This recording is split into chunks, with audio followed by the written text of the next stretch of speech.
anyway, today we begin the third Sunday of Advent. It's in Latin called the Gaudete Sunday. Gaudete means what? Means rejoice, happy. That's what it is. Twice a year the priests wear robes today, and another one during Lent right before the Easter. That's what we do. But today the reason we should rejoice for two reasons. We rejoice for two reasons, because the Lord is with us. But at the same time we rejoice because John the Baptist showed us how to have God to be with us. First of all, if you look back at, these, probably in your life you have seen it years after years, the Christmas play, right? You see that God knows how many hundreds and thousands of times you turn on TV, they even show it up there. You see the angel come and everything. But we rejoice because the first reason is God is with us. Remember how Mary, today we respond real song.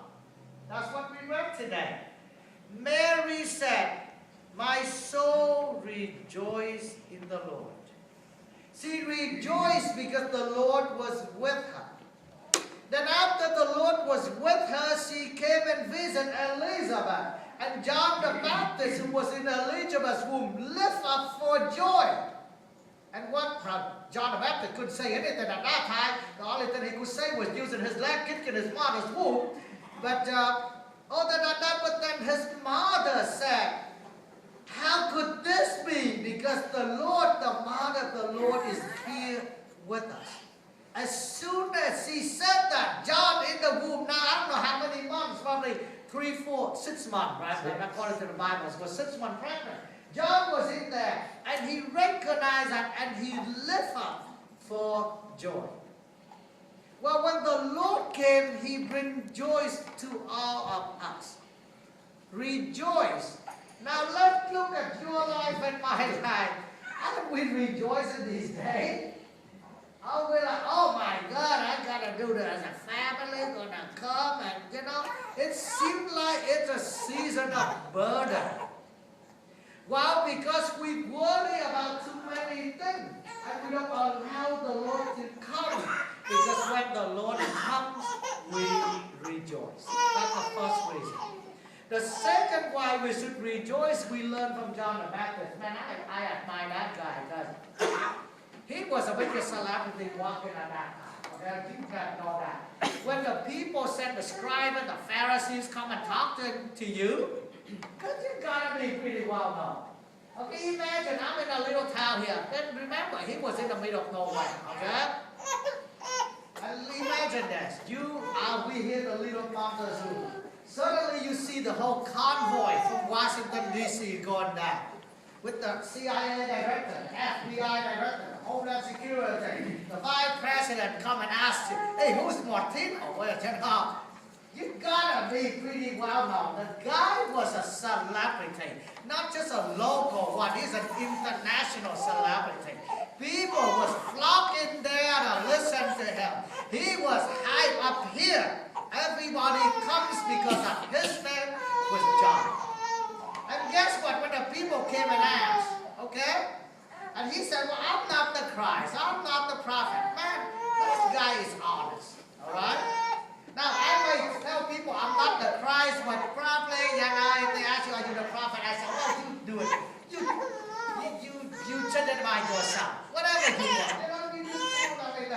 You tell them in a sense that you don't deny it, but at the same time you say, "Whatever. Okay, whatever." To be part. We want to be part of that. But John did. Though he was a celebrity, he refused to be lifted high. Because he recognized what I said in the first one. The people come to him because he was proclaiming the will of God. He was pointing his finger for the reason of rejoicing of Jesus Christ, of not himself. He said, "The one who comes after me, his sandal I am not worthy to untie." Now you're talking about let me ask you a question. Okay, I don't know, but these Hollywood celebrities, they think they pretty well known. You come and talk to them. Would they say the same thing about their upcoming apprentice? Would Donald Trump say that about their upcoming apprentice? They try to put that guy down. John not trying to put Jesus down. He lifted Jesus up. And he used it not only in his word, but he do it in his life. The way how he acts. So my dear friends, you and I, we need to rejoice. But we need to rejoice for the right reason. Because if we don't, then that rejoicing is going to become into mourning and sorrow. We rejoice because Jesus is with us and among us. We rejoice because we are allowed, just like Mary, she rejoiced because she allowed to open her womb for the Christ to come and stay. John the Baptist rejoiced because his mother recognized that greatness of God in his presence. And later on, in another 2 weeks, you and I, we hear the story of the shepherds and everything rejoice because they recognize God is with them.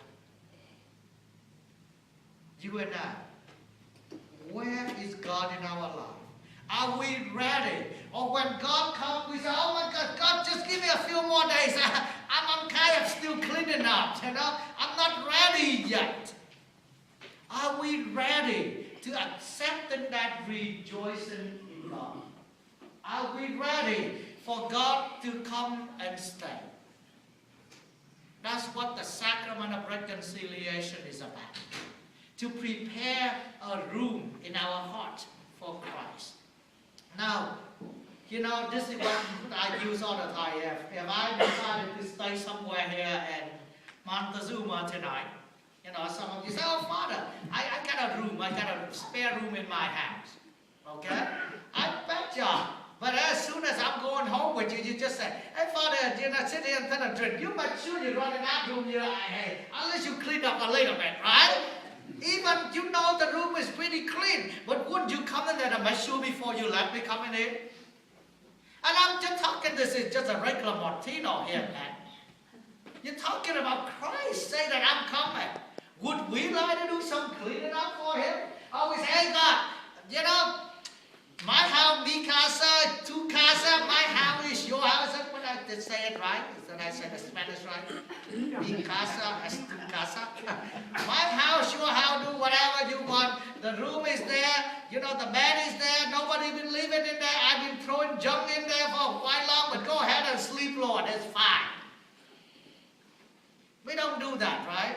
Even to a friend, we would have cleaned it up, or at least, might not be perfect, but at least we try to clean up in some way. We say, just sit here, let me go in there. I want to make sure everything's fine before you let the guests in. Now, talking about Christ coming, would we do that? Would we say, God, I know my house is a bit nasty, darkness place, but I'm going to clean a little room in my heart. I'm going to clean a little room in my heart. I'm going to light a candle. I'm going to bright up the room for you. I'm going to do some odor spray if it's needed to. But come and stay. Come and stay. And when he comes and when he stays, we rejoice.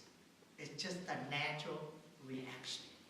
It's just natural reaction.